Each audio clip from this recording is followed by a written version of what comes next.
quelle est la tranche d'âge la plus touchée, quelle est la catégorie des populations la plus touchée, quel est l'effet de la maladie sur les femmes enceintes, par exemple, sur les populations vulnérables, quelle est, par exemple, la localisation des différentes personnes qui sont touchées.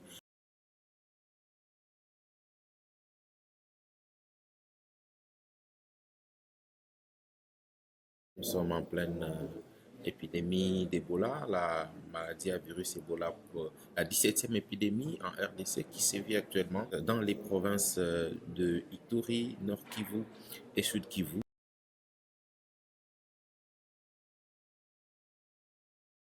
Son rôle, c'est de coordonner de manière opérationnelle la riposte aux épidémies. Tous les partenaires, qui qu'ils soient, travaillent sous le contrôle, sous le lead du COUSP actuellement. Aujourd'hui, c'est le COUSP qui coordonne toutes les interventions sur terrain, sur tous les différents piliers de la riposte. La prise en charge, la prévention et contrôle des épidémies, des désinfections, la continuité des services essentiels et la gestion, la planification et gestion des données. Actuellement, Blue Square contribue au pilier de gestion des données, le pilier planification et gestion des données, dans lequel nous appuyons le COUSP aux côtés d'autres partenaires dans la gestion des données.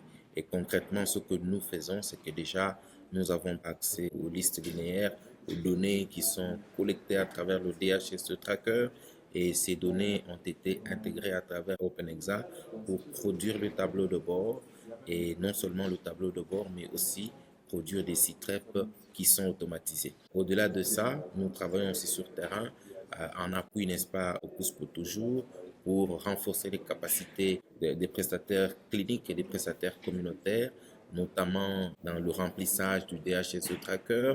Nous apportons un appui également au fonctionnement de la cellule d'analyse des données pour permettre à ce que cette cellule d'analyse des données puisse produire des informations et orienter les décisions qui vont émaner de l'incident manager et permettre à ce que l'épidémie puisse être bien contrôlée et qu'elle puisse à terme être endiguée. On collecte des données sur des cas. C'est le chiffre qu'on voit de plus en plus, le nombre de cas. On est à plus de 875. On les collecte sur base des informations sociodémographiques. Ça permet de savoir, par exemple, si on collecte l'âge, quelle est la tranche d'âge la plus touchée, quelle est la catégorie des populations la plus touchée, quel est l'effet de la maladie sur les femmes enceintes, par exemple, sur les populations vulnérables, quelle est, par exemple, la localisation des différentes personnes qui sont touchées par l'épidémie. Ça permet de faire le suivi des contacts. Donc, aujourd'hui, c'est grâce à ça qu'on peut dire, bon, voilà, la personne, elle vit dans tel milieu, elle est probablement en contact avec telle personne dans un rayon quelconque et qu'il faut faire le suivi de ces contacts-là.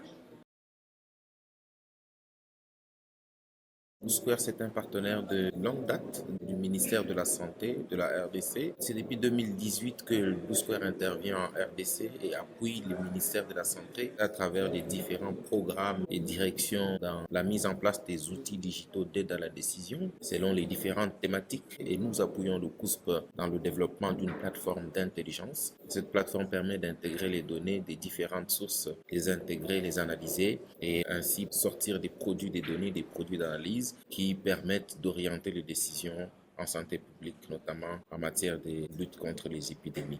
C'est dans ce cadre que Blue Square a travaillé avec le COUSP pour mettre en place le tableau de bord lié à l'épidémie de Mpox dont l'alerte vient d'être élevée. Et c'est cette plateforme qui a été développée, qui a permis qu'on prenne les données venant des différentes sources, venant des listes linéaires, venant de la surveillance basée sur les indicateurs avec la direction de surveillance épidémiologique, venant aussi, n'est-ce pas, de laboratoires et venant de la santé animale, faisant de sorte que l'approche même One Health puisse se matérialiser. Déjà, on a l'expérience de gestion des épidémies et la RDC est parmi les pays qui envoient souvent des experts dans d'autres pays lorsqu'il y a des épidémies pour permettre à ce que bon, ça puisse être endigué. Ça, c'est un atout. Et aussi, il y a tout l'appui que les partenaires apportent ici sur place, hein, que ce soit dans la gestion des données, tout comme dans les autres piliers liés à la préparation et réponse aux urgences. Ils apportent des moyens, ils apportent des ressources matérielles, financières, des ressources humaines importantes pour permettre à ce que la RDC puisse préparer les épidémies, non seulement les préparer, mais aussi pouvoir répondre lorsqu'elles interviennent. Tout cela vient en appui au gouvernement au gouvernement congolais qui déjà lui-même apporte beaucoup en termes de ressources humaines et en termes de ressources financières aussi pour faciliter la réponse dans le cas de cette